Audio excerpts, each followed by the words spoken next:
Sign the house over and die. My mother said that over the cardiology beep, while my IV burned. If you have ever had to pick respect over obligation, subscribe and tell me where you are watching from.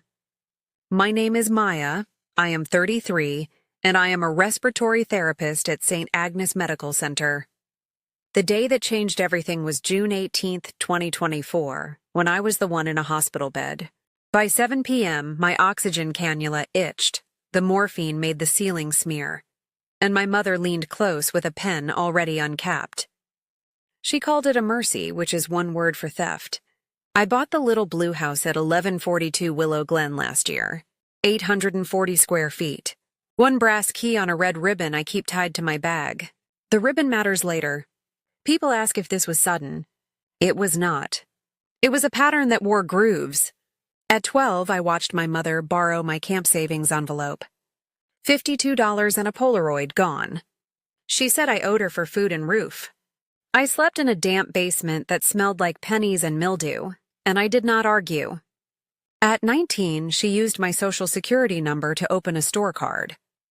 $2,800 in yarn and holiday decor posted in 3 weeks. I learned about it from a collection call during finals week. She said, "You love crafts." I was studying arterial blood gases. At 27, my brother's failed food truck needed rescuing. I co-signed a microloan. We made a payment plan. She took the cash envelope off our fridge and said she had earned it by giving birth. 40% interest swallowed the rest. I stopped sharing envelopes. June 18th started with a fever that would not quit. I had sepsis from a nasty kidney infection. The ER smelled like harsh lemon cleaner and warmed blankets. At 4:12 p.m., Dr. Patel pushed me to a monitored bed, told me, "Hydrate, rest, no decisions tonight." Then the doors slid open. At 6:03 p.m., my mother arrived with lipstick too bright for a hospital and a linen folder.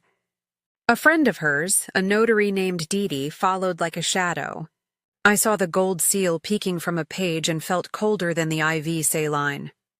At 6:10 p.m., Ma, she blocked the curtain and said, "Sign a quitclaim deed. Make things simple. Sign and sleep." The beeping quickened. I watched Dee set out a stamp like it was a dessert fork. At 6:18 p.m., my phone vibrated with 47 missed calls from her. She had been working me all afternoon. I opened one voicemail. Her voice was sweet. "Maya, baby, the house should be with family.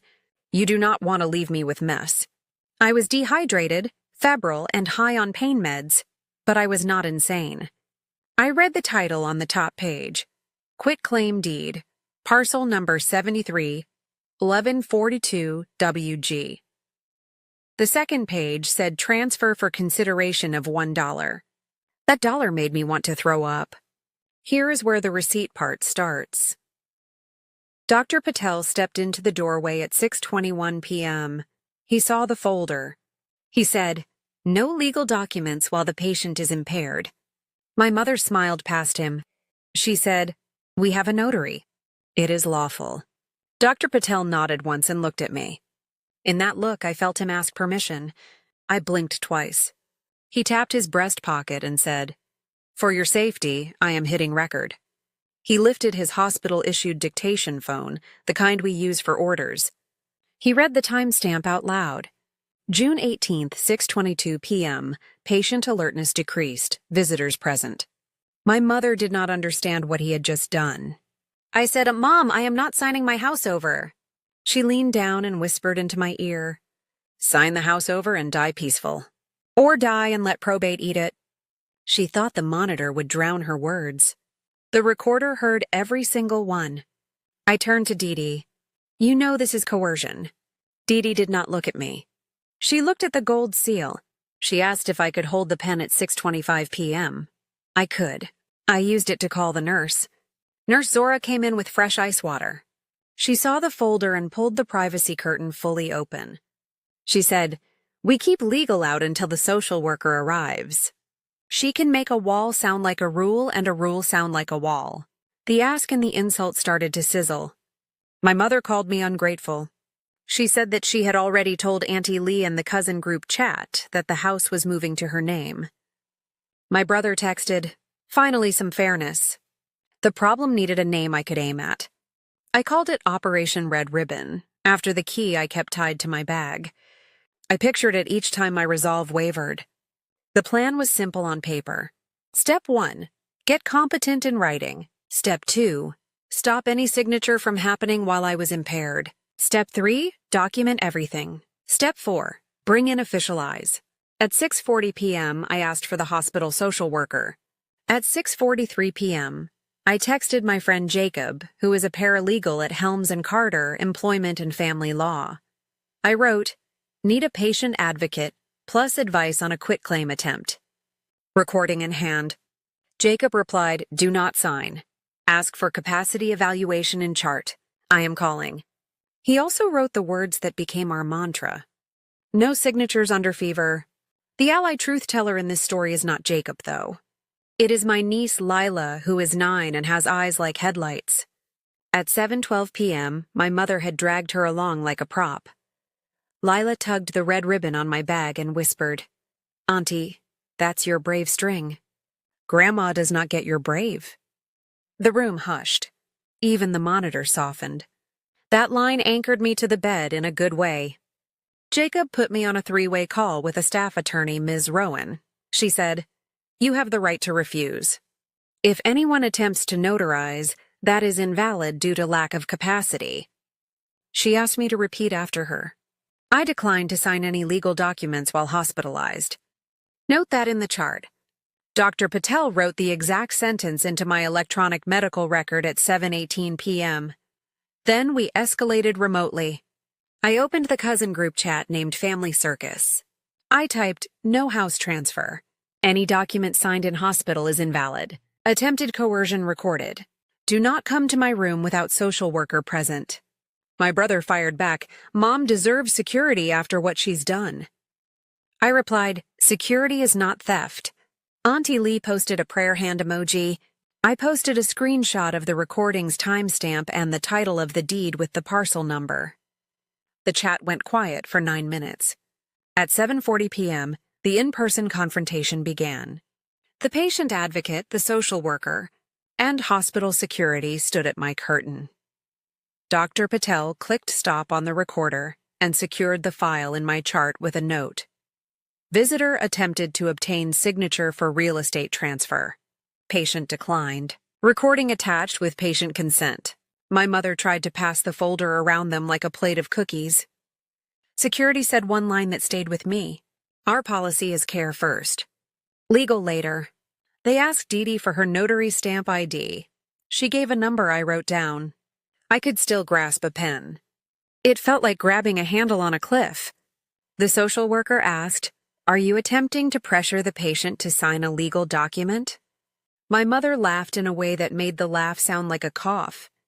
"We are clarifying title." Dr. Patel read her words back from the recording. Quote, "Sign the house over and die peaceful."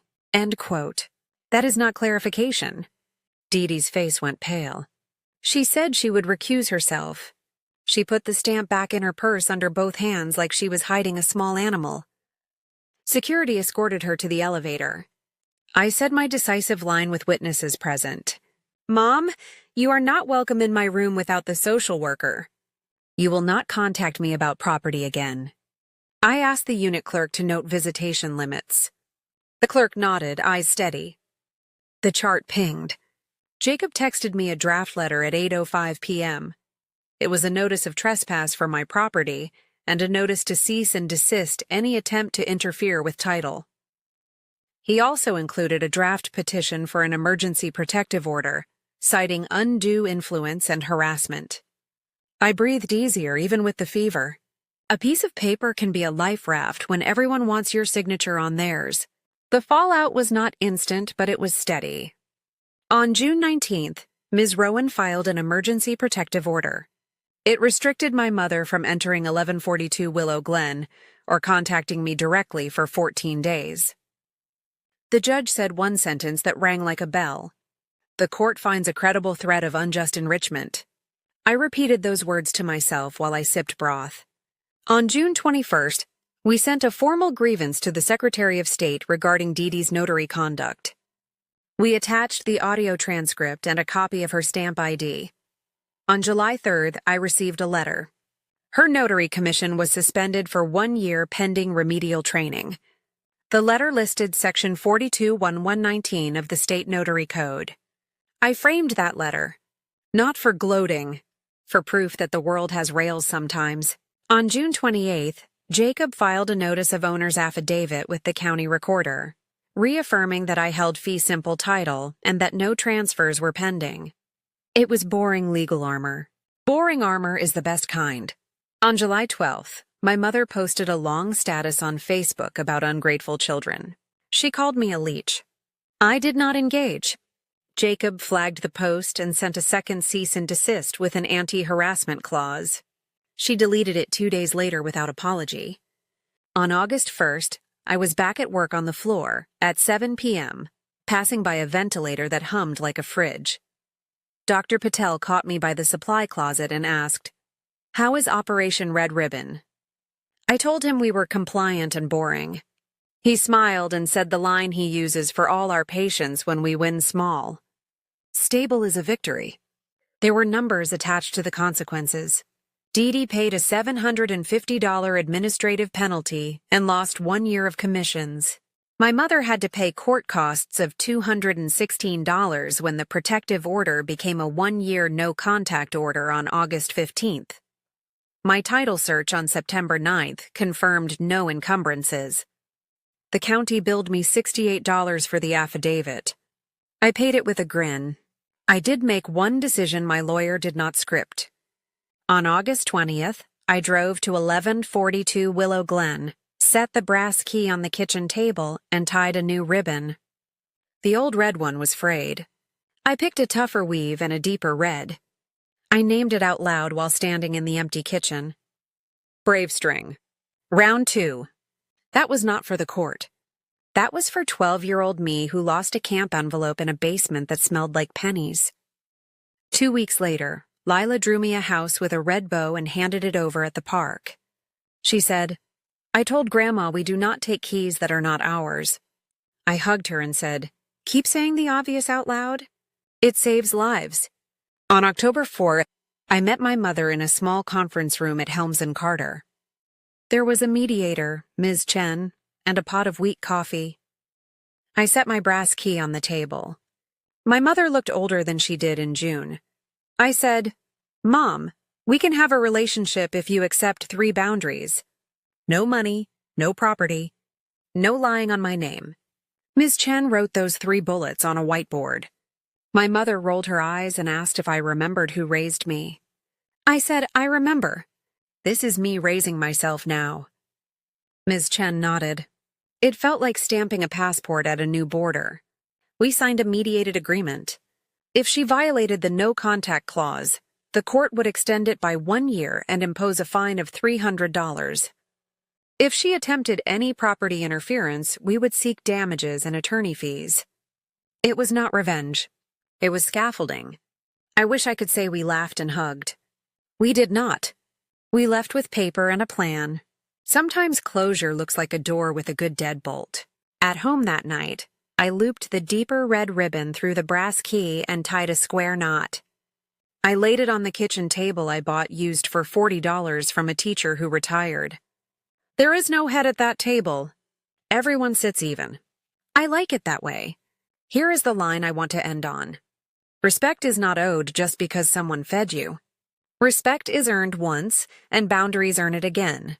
Tell me where you are watching from and if you have ever had to say no to someone who taught you to say yes. If this helped, subscribe and share it with the bravest person you know.